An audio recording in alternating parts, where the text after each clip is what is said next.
Selamat siang, perkenalkan kami dari kelompok 3 ingin mempresentasikan hasil dari proyek kami. Sebelumnya kami akan memperkenalkan diri. Saya Joshua Hyanda Praspa Haribuan dengan NIM 1131909 dan teman saya.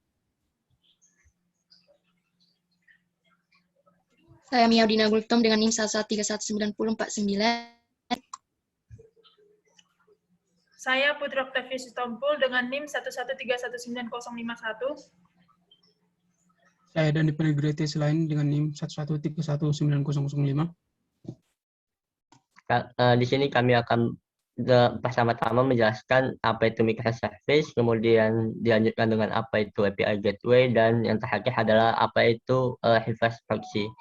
Dan yang pertama dibawakan oleh teman kami, Mia Audina Gultom.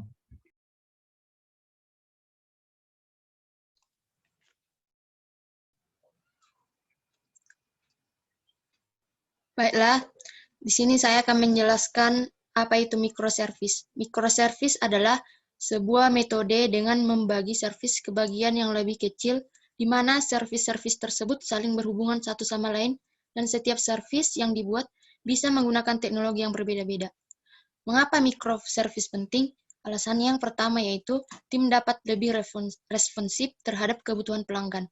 Perusahaan yang menggunakan arsitektur microservice dapat dengan cepat mengirimkan kapabilitas ketika pelanggan membutuhkan. Yang kedua, ada throughput tim software yang lebih besar. Microservice dibangun di atas prinsip-prinsip Agile dan DevOps yang membantu tim-tim software untuk berjalan secara paralel, sementara literasi secara cepat pada kemampuan distrik. Alasan yang ketiga yaitu organisasi meningkatkan skalabilitas dan keandalan sistem. Arsitektur microservice yang sukses terus berjalan yang bergantung pada otomatisasi yang dapat diulang, mendukung skala layanan, dan menggunakan pola yang dirancang untuk menjaga sistem tetap berjalan bahkan ketika komponen individual gagal. Next. Selanjutnya, karakteristik microservice. Yang pertama, aplikasi scalable, secure, dan reliable. Yang kedua, setiap layanan memiliki infrastruktur sendiri. Yang ketiga, karena setiap layanan memiliki infrastruktur sendiri, bisa dengan mudah membuat aplikasi tanpa memikirkan hubungan atau ketergantungan modul dengan yang lainnya, dengan layanan yang lain. Yang keempat, ada kemungkinan komunikasi antar modul mengalami kegagalan. Untuk itu, pengguna harus selalu mempersiapkan cara handle-nya. Selanjutnya, proses update aplikasi hanya melingkupi layanan yang terkait. Yang selanjutnya, kodenya berbasis layanan. Dan yang terakhir, proses scaling-nya bisa menggunakan beberapa metode, scaling up dan scaling side. Selanjutnya akan dijelaskan oleh teman saya, Putri.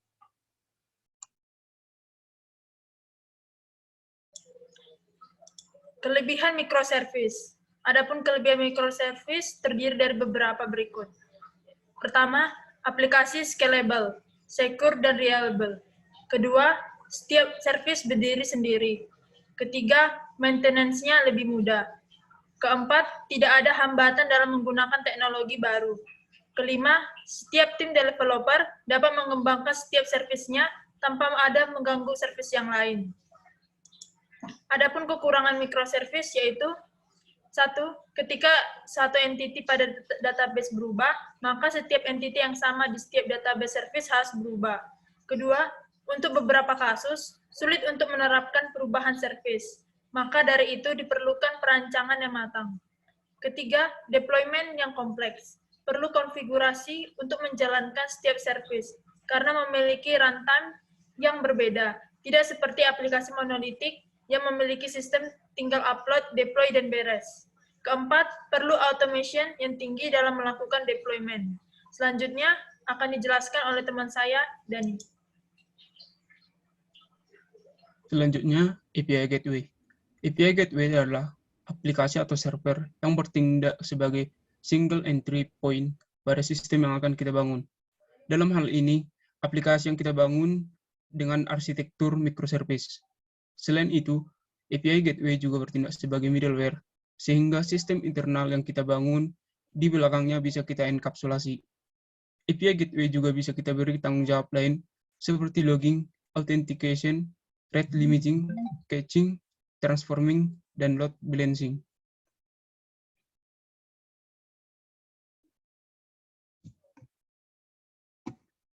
Selanjutnya ada reverse proxy. Reverse proxy ini merupakan sebuah fitur atau modul di dalam sebuah web server yang berfungsi untuk melakukan port forwarding suatu request dari public request menuju ke dalam sistem. Reverse proxy pada sistem operasi Linux bertindak sebagai penghubung antara host atau klien dengan server. Reverse proxy membawa request klien dan menyalurkannya ke server lain. Akhirnya mengantarkan respon server pada klien seolah muncul dari proxy server itu sendiri. Klien dan server selalu bertukar informasi agar dapat bekerja secara efisien. Umumnya, reverse proxy digunakan oleh web server.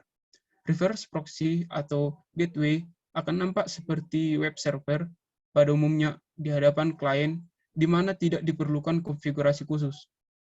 Klien akan membuat request seperti biasa, sementara proxy menentukan kemana informasi akan menyerahkan output ke final klien. Selanjutnya akan dijelaskan oleh rekan kami, Joshua. Selanjutnya adalah diagram dari proyek yang kami bangun. Di sini kami menggunakan beberapa teknologi seperti MySQL, Spring, Python, MongoDB, Postman, Kotlin, dan WSO2. Di sini saya pertama-tama menjelaskan apa itu teknologi yang kami gunakan beserta fungsinya. Yang pertama adalah Postman. Postman di sini kami menggunakannya sebagai representasi dari aplikasi admin kami. Kemudian Kotlin adalah aplikasi klien yang dimana kliennya ini berbentuk aplikasi Android atau Android base.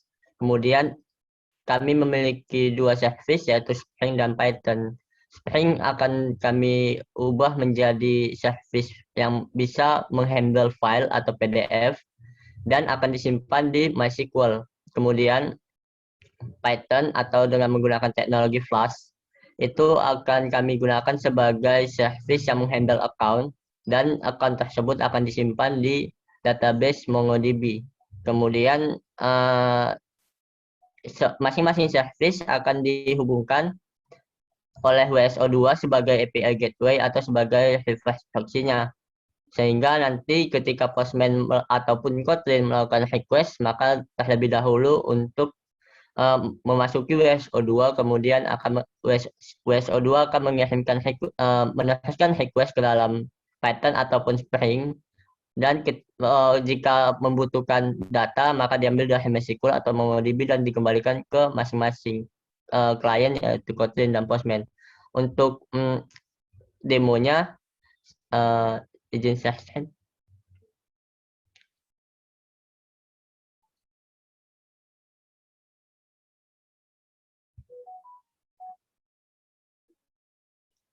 Masih belum bisa, ini host disable.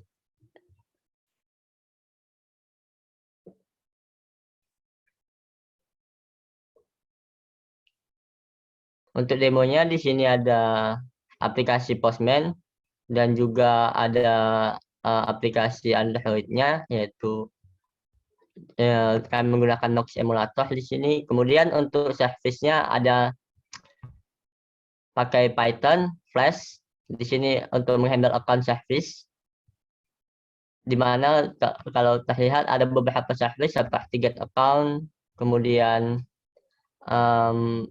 add account dan lain-lain. Kemudian untuk file service-nya kami masih menggunakan Spring seperti proyek yang kemarin yang ESB. Selanjutnya di sini ada MongoDB dan untuk MySQL kami menggunakan SAMPP. Di sini ada SAMPP. Oke. Untuk akses ke MySQL. Selanjutnya untuk WSO2-nya di sini kami menggunakan WSO2 API Manager, di mana untuk portal dari API Manager-nya seperti ini. Di sini terlihat ada dua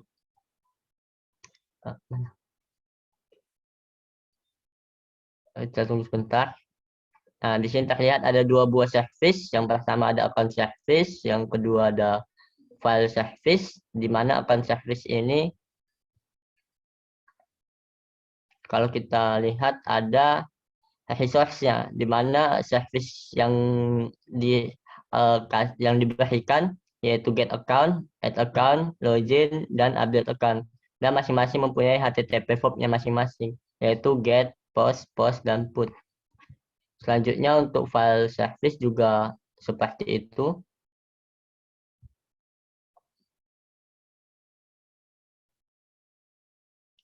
Nah, untuk file service, resource atau service yang dihadirkan yaitu ada get all data, upload PDF, dan get data.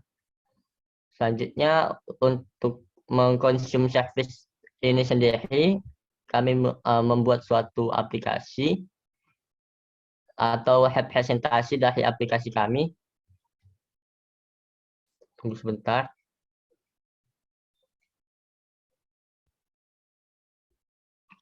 Nah, di sini ada Android aplikasi. Ini adalah representasi dari aplikasi atau klien yang kami gunakan, yaitu Postman dan Kotlin tadi. Nah, selanjutnya kami menggunakan API key sebagai security atau keamanan dari service kami.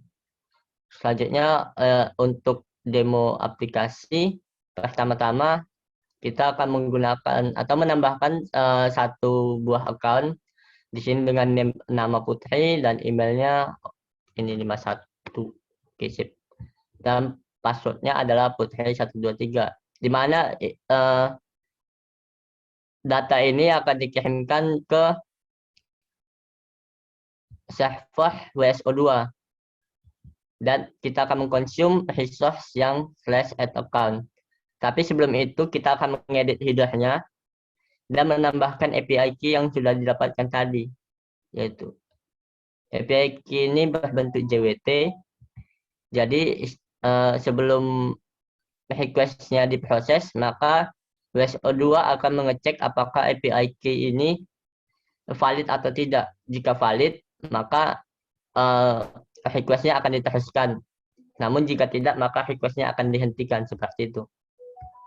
Kemudian kita tambah account-nya.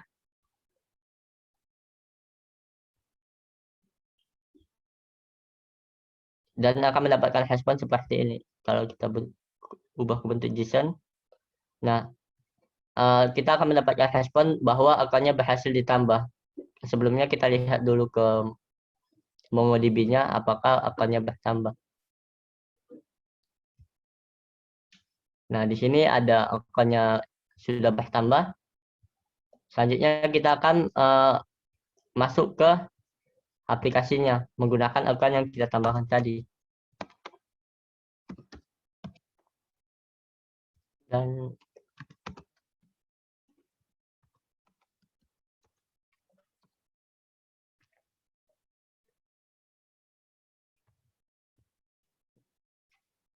nah, di sini sudah masuk ke aplikasinya, artinya tadi account-nya sudah berhasil untuk di save ke dalam MongoDB, kemudian kita menggunakan account tersebut di dalam aplikasi Android-nya. Kemudian di sini jika kita lihat buku PDF, nah di sini terdapat beberapa PDF dan kemudian kita download. Nah, di sini sudah di-download. Kemudian jika kita klik download,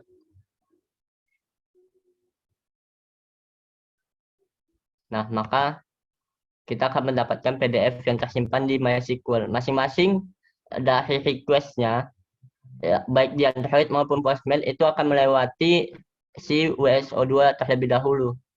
Kemudian akan diteruskan kembali ke server Python ataupun Spring-nya tadi, sehingga akan menghasilkan sebuah respon. Seperti itu. Demikian untuk respon, demikian untuk presentasi proyek microservice dari kelompok 3. Kalau ada kesalahan kata, kami mohon maaf. Terakhir kami ucapkan terima kasih.